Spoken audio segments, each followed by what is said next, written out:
Yes, welcome to KJTV, and today we are going to talk about Know Your Candidate.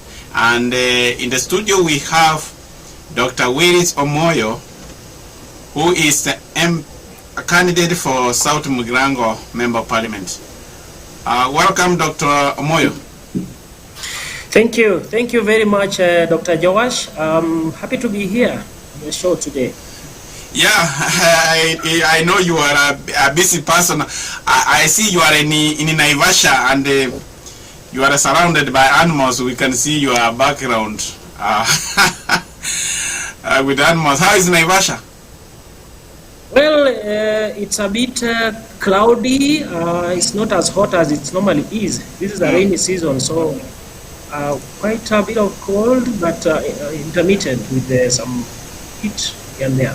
So the temperature is friendly, I would say. So now you are running to be the next member of parliament for South Muigrango. So yes, so tell us who you are, so that people know who is Dr. Willis Omwoyo. Yeah, thank you very much, Dr. Joash. Yeah, my name is Dr. Willis Omwoyo. I am a Kenyan by birth. And I hail from South Muigrango constituency in Kenya, that is in Kisii County, within Kenya. And yes, I am vying as a member of parliament for South Muigrango. I am a medical doctor by profession, with quite a huge experience, I would say, having taken my studies abroad in Russian Federation and having come back home. Worked in both government and non-governmental sectors, in the Ministry of Health, and yes, and I also have a vast experience in terms of management of programs and projects, which I've gained over time within the ministry and also in the other sectors I've worked in. And I've also worked in South Muigrango as a district medical officer of health. Okay. So that's who I am. I am a married man with 2 children. Yeah, so briefly, that's me. Okay. Now, if I can ask, why are you running to be a member of parliament for South Muigrango? What motivated you to do that? Well, Joash, irrespective of whichever career you are in, I believe that the careers that you pursue for one reason or another should also be geared towards improving the livelihoods and changing the kind of status in which people live. And so my medicine career as a doctor will not be complete if there are fundamental issues within society which are not being addressed, and therefore that becomes a motivation for me to get into leadership so that I can be able to handle some of those issues. And of course, my experience now comes in handy to support that cause. So it's basically about how do we improve the livelihood of people? How do we make the world better than we found? Okay. So, in that regard, what is your vision for South Muigrango? Well, I think one critical thing before even you look at the vision is really to ask yourself, because you can only have a vision of something that you have an understanding of. And so, having said that, we want to look at the issues around livelihood, the issues around people's well-being, the issues around betterment of society in all aspects. The vision, therefore, will come back to first of all understand what is it in South Muigrango that is not working well, or what are the issues that are caging people to an extent that they are not able to fully exploit their potential, or rather live in a manner that you would expect people who are civilized to live. So my vision for South Muigrango is to see a society that has people who are well empowered, people who are able to exploit their potential and live like any other civilized people elsewhere in the world as we know it. So for that to happen, of course, there are many things that you need to appreciate, and there are many things that you really need to tackle to be able to then bridge the gaps that are existing. Okay, looks like we are losing your sound a little bit. Hello? Oh. Yeah, sometimes I think we are losing your voice. Maybe I need to come close to the mic. Am I more audible now? Yeah. Yeah, so should I make that statement again? Yeah, you can repeat because we didn't hear it. Okay, thank you. So what I was saying is that the kind of vision that one would have must have to be guided by the kind of issues you want to address. So this is why it's critical to understand where you're coming from as a constituency or as a country, where the country wants to go and where the constituency will also want to go, being part of the country and of course the county. So basically what I'm trying to say here is that the people of South Muigrango need to be in a situation where they are empowered or they are enabled to be able to live their full potential in terms of the lives that they live, and also in terms of addressing the basic fundamentals or fundamentals of health, and therefore we should be able to economically be viable and therefore have a vibrant society where people really are able to exploit their potential. But having said that, it's very difficult for you to do all that if you don't appreciate what are the gaps in society in your constituency. So it is imperative that you get to know what are these issues that are bringing your people, are caging your people. What are these things that are challenging, and how do you want to address them, and which mechanisms are there? What potential, what strengths are there for you to exploit? So it is a wide question that you have asked, but basically what we want to see is a free and fair society. We want to see a society where people are well empowered. We want to see a society where people are able to fully exploit their potential. So that may be, in a nutshell, what I can be able to tell you with regard to that vision. The next thing is the how, which we can discuss maybe as time goes. Okay. Now, as you are running against a very vibrant member of parliament, Silvana Sosoro, who is also running for re-election. Now, what can you say, what are some of the leadership failures about the current member of parliament that you will be trying to correct? Yeah, so thank you very much. Number one, if you, as I said earlier, you can only deal with an issue which you have a very good understanding of.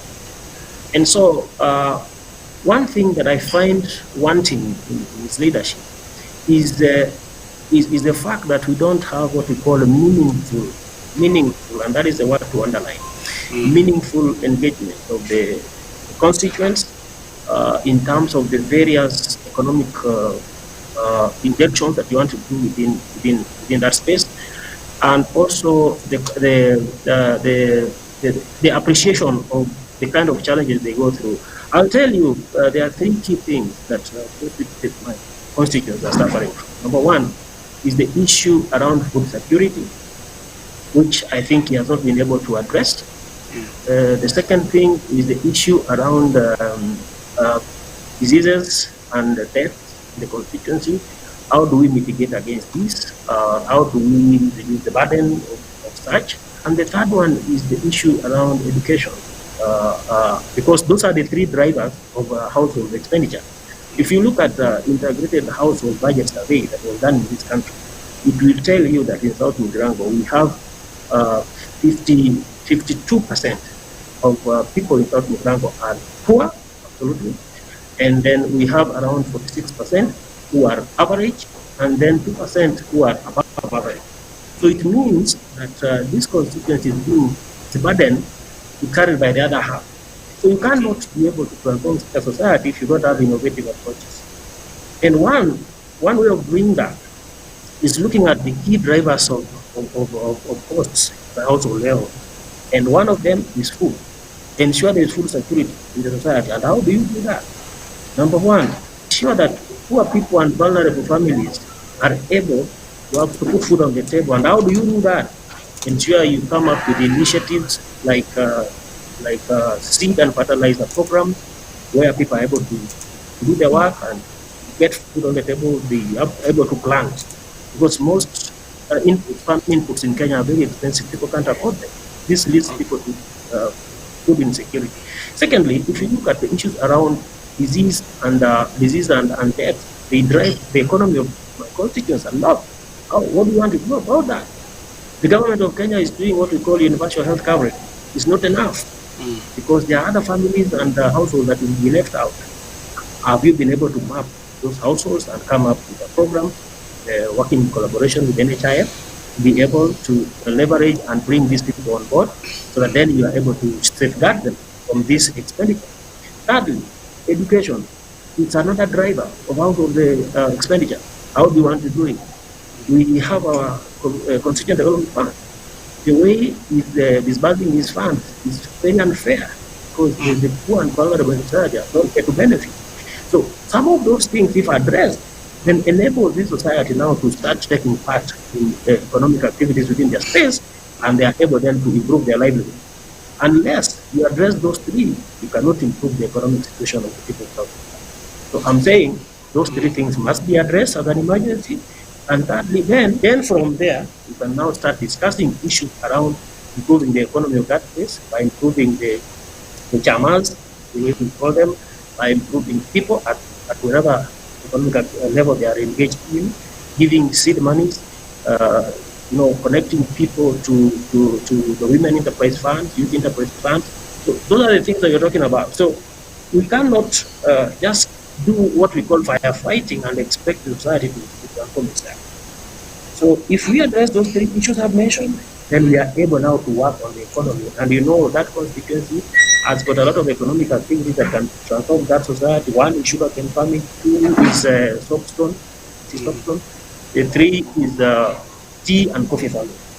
Those are the things that then you cannot tap into that potential until you address some of the things that are a concern at the household level. That way now you free people to start now focusing on the economy, and now you can inject money from your kitty to be able to support those economic initiatives. Now, so in a nutshell, that is something that could be in a framework of someone who wants to transform that. Now I don't see it in the internet. Now you understand that there is power in incumbency. The current member of parliament, being the incumbent, has some leverage. How are you planning to deal with this? For example, there is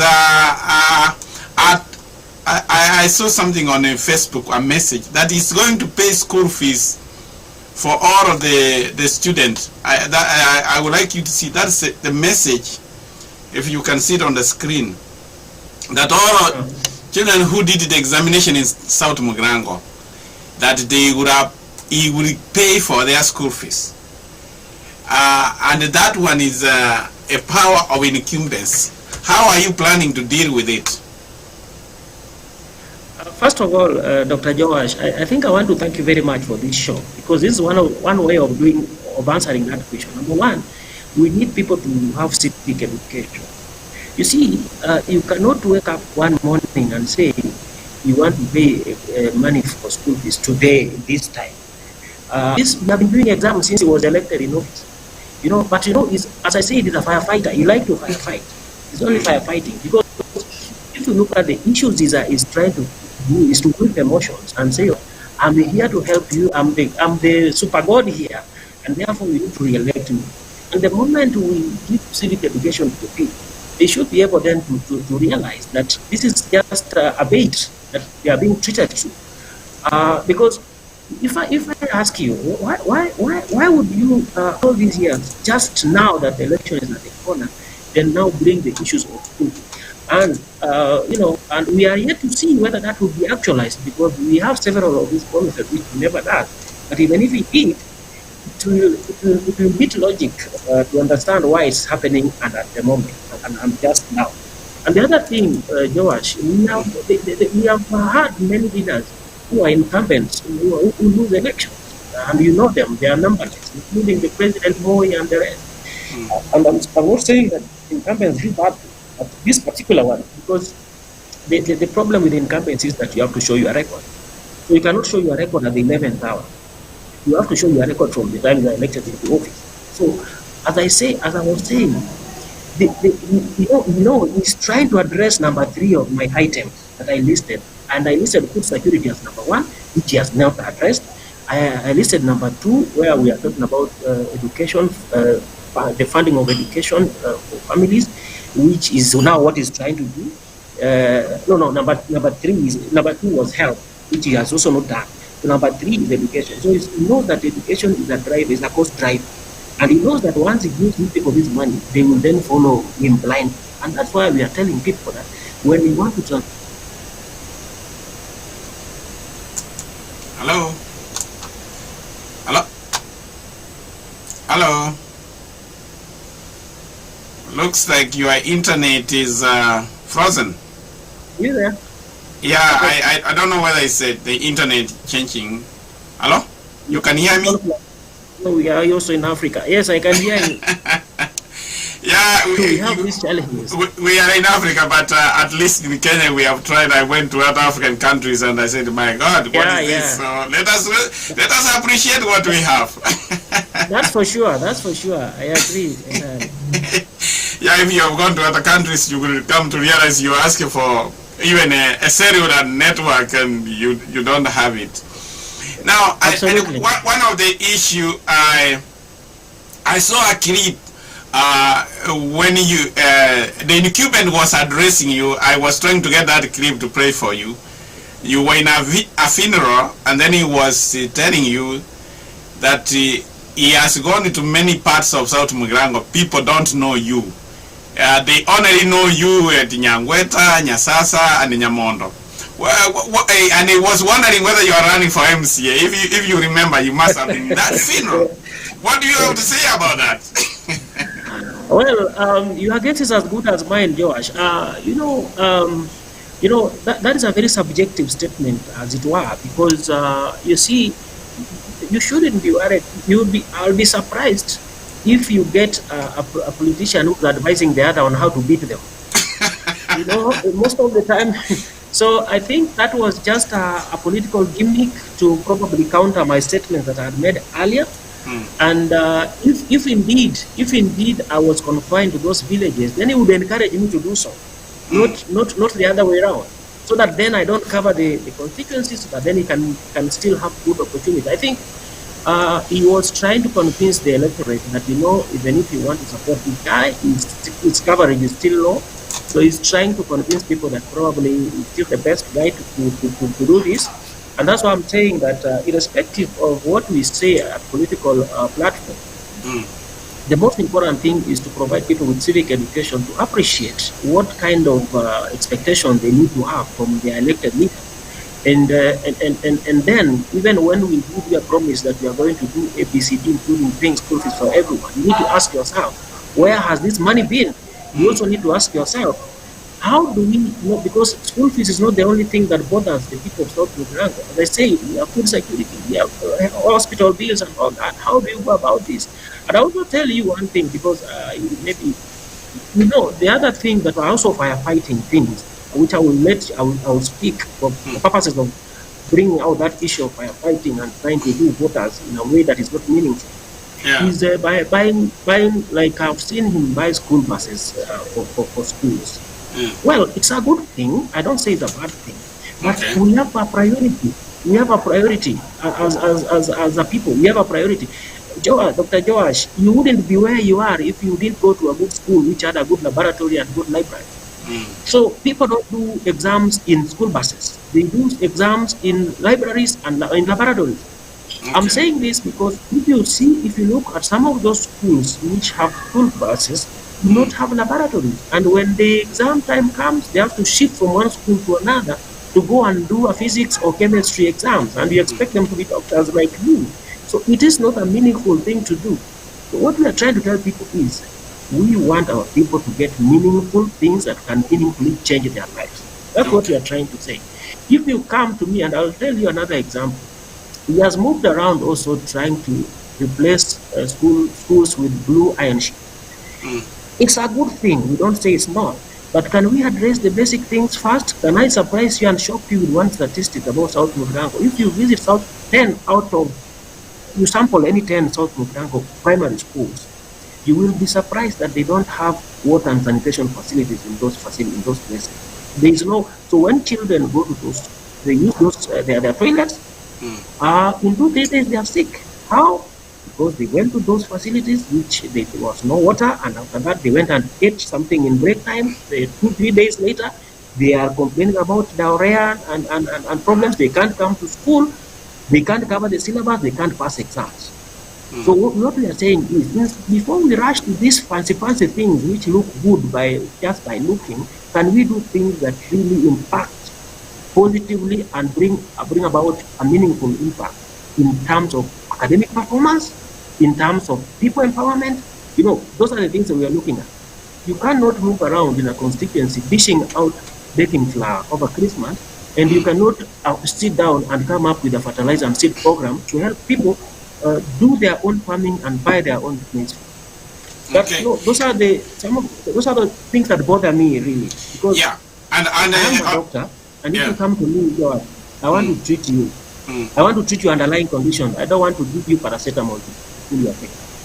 Okay. On the same meeting, he also boasted, saying that all those mourners should wait for him. He's going to give them handouts. And actually, they are not enough, that he has enough money, was just standing. And this now brings us to the question of the electorate, more especially in Ikisi, where people don't vote leaders because of issues, but they vote for what they have. And before you answer, I would like you to see this clip which was taken somewhere in Ikisi, where somebody was giving money.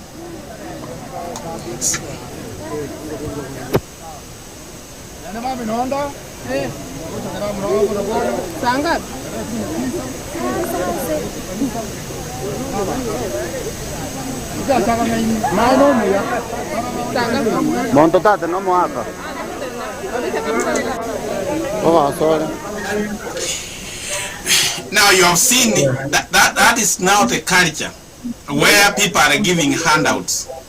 What do you have to say about that, and in electing credible leaders, when actually people go hand in hand and just give? You can hear that he's giving them money and he's coming tomorrow to give them money. So what do you have to say? Yeah, thank you, George. It's quite a big concern for us as a country, and this is a trend that we see in most African countries. I don't know how much it's widespread, but we see it in most African countries. And the reason why these things happen is because we have, because of our economic situation. People in Africa, because of our economic situation, we have many needs to meet, and people are poor generally, and so when someone gets something to put food on the table for tomorrow, they will line up for such things. And I can certainly tell you that this is going to continue for some time. But what will bring this down to some extent is the civic education, where we tell people, you are getting money, fine. This is money that sometimes you are not even sure where it came from. It's some money that probably came from corrupt deals, quote unquote. So when you get this money, you can consume it, fine. But when it comes to voting, your conscience shouldn't lose you. I mean, like what you're saying is, we have seen situations where people will consume that money, but vote otherwise. But that can only happen because of civic education, because of the kind of shows that you have like these ones, and of course we also have Kenyan media, which most of the time also would want to focus on some of these things. And really, it's going to be there for some time, but I will tell you that if you compare where we have come from, in terms of voter bribery, we are not badly off. It's only that we need to up our game in terms of voter education, so that people can eat your money But if you are not selling your policies well, if you are not, have not worked for them, then they will eat your money and vote the other guy. Because we have also seen guys who spend less and they win elections. So I'm saying that I'm not saying that it's a worrying concern and a worrying trend going by the kind of money that we see being dished out. It is a threat to democracy, in my view, but democracy must also fight by ensuring that we are giving people the civic education that they need. Bring your money if you will, but we will vote the right person for the leadership. Of course, the other bit is the issue of illiteracy, which again can water down all this, because you really need even if you are going to do civic education, again, it is an element of literacy that we require for us to achieve the optimal goal as far as that is concerned. So, well, it is a trend, but we will fight back. We will continue to educate our people. Now, you had said that at one time you were a medical officer for South Muigrango. What are some of the highlights and achievements you did to South Muigrango when you were the medical officer? Yeah, thank you very much, Dr. Joash. One thing, as I said in the beginning of the show, is that if you want to do something in whichever position you are, make sure you think that is meaningful. It's something that brings about impact. When I came to South Muigrango as a district medical officer of health back in 2008, that was a very rural constituency by then. Some of the infrastructure you are seeing around were not there. The main concern there was high outbreak of malaria at that time, and high maternal deaths, especially mothers dying before as they are going to give birth. So one of the biggest things was to ensure that we improve access in terms of ensuring that we have facilities where mothers could give birth, and also upgrade the existing facilities to be able to also offer maternal services. And by so doing, of course, by extension, you'll be able to provide other health services as well. Okay. So one of my greatest things that I did there was to ensure that I upgraded some of the facilities you see today. Most of them, actually, since that time, they have never been upgraded anymore. It's like I did it and I finished. Nobody has attempted to do any upgrade. And I can mention all of them, but I don't know whether time will allow me. And I did it right from the southern part of the constituency to the northern part of the constituency. I wasn't working alone, of course. I was working very collaboratively with my area member of parliament by then, who was the Honorable James Omega, and later, of course, the Honorable Manson also came on board, and we really worked collaboratively. And that also taught me some leadership skills, that when you want things done, you must respect people, you must work collaboratively with other agencies and also officers to ensure that your dreams are met. So I was able to upgrade a number of facilities, from a place called Ticket to all over to the other part of the constituency called Sare, where I was also able to put new facilities.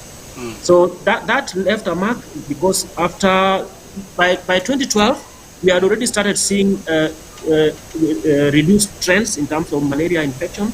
And also we started now having home deliveries, and of course now the maternal deaths went down, and as of now they have really quite gone down despite the challenges that we see in our health sector as a country.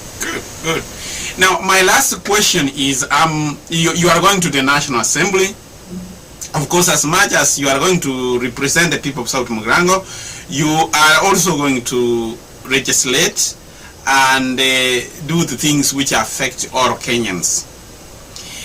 What are some of the issues or some of the legislation you would like to see done in the National Assembly, that when you go there, which will help the entire country?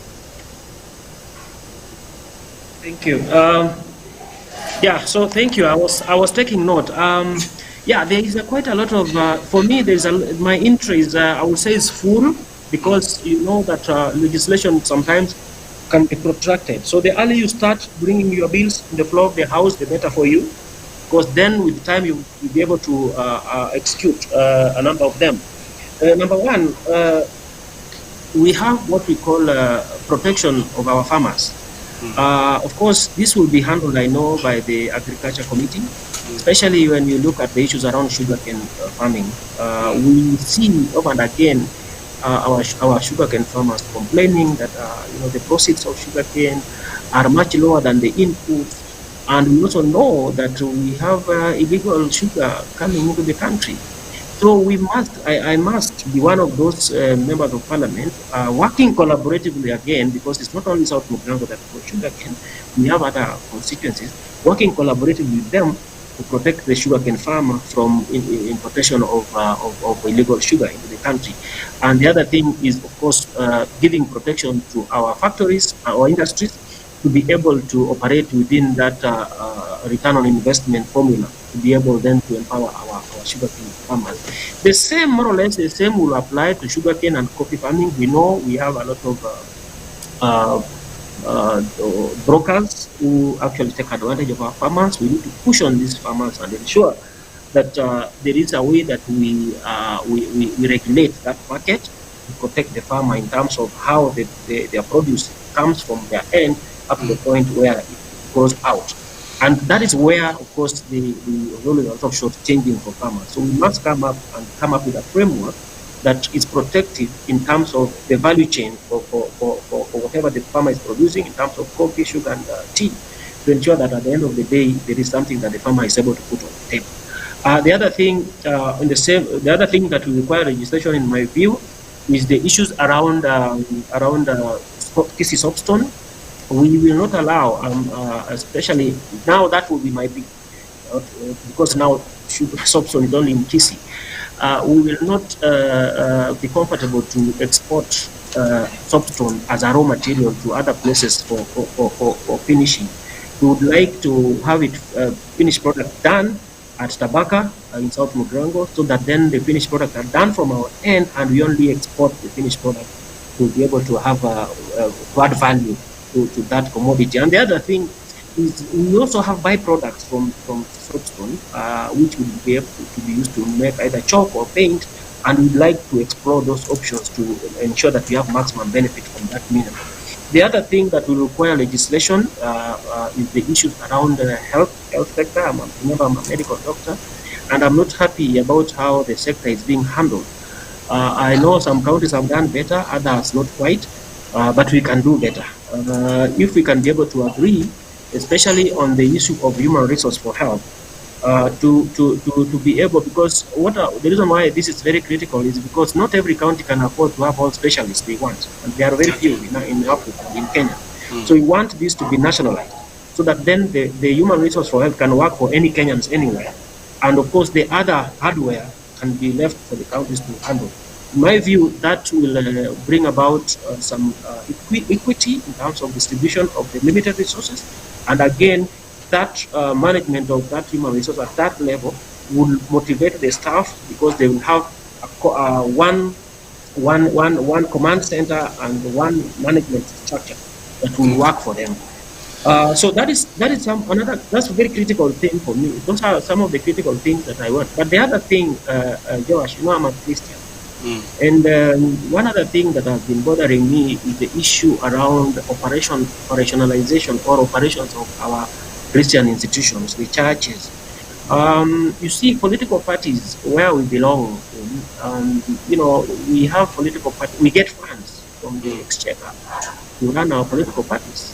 And we see our churches really quite struggling, and they really bother politicians with fundraising here and there.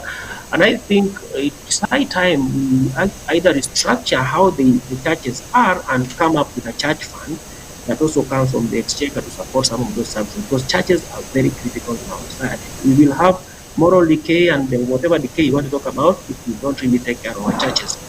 And we don't want this decay to get into churches. When churches have got some fund that helps them to operate, it becomes very difficult to infiltrate them with the other monies that might not be so good. So again, it's something that is still something that I'm quite thinking about, and I will give it a shot given time. Okay, well, we have come to almost end of our time, but I would like to give you a minute to address the people of South Muigrango. What message do you want to tell them? Yeah, thank you very much. As I do that, first, I didn't address the issue of youths. I want to also indicate that we would like to see meaningful engagement of youth at all levels. Our youths have got various capacities, and there are various at various levels. There are who dropped out at early stage, they never went to school, up to the level of university. So my program would want to incorporate all of them, empowering them from where they sit. If you are a brick maker, I would like to empower you from my CPF to ensure my projects you are involved, so that then you can be empowered. If you are a university graduate, I should be able to support you to either go for your master's through the government initiative, or get a placement for you in terms of internships to ensure that you are engaged even as you wait for formal placement. Now, for the people of South Muigrango, I think the statement, this show is a very good show, and it has given me an opportunity to really express myself. What I would tell them is, as I always say, when a leader comes before you, or when you go to a hospital for treatment, I don't just see you and say, Dr. Joash Omande, I want to inject you with this injection. I have an engagement with you, and I listen to your problem, then I'm able to treat you. Leadership is the same. Let us hear out our leaders. What do they have to offer? What do they have to put on the table? So that then, as we go to elect a reasonable leader who will be able to really make a change in society. So as such, I am coming out here telling the people of South Muigrango that this is an opportune moment for them to have a leader whom they can rely on, a leader who knows their problems, a leader who is able to come up with meaningful initiative to address the issues that are of great concern to them. And I am vying on a Kenya National Congress ticket, and my governor is Honorable Willis Omwoyo, who is also vying as a governor. And we hope that this time, with God's guidance, we will make it, and we will make South Muigrango great again. Well, it was nice having you on the show, and we wish you the best of luck as you continue with your quest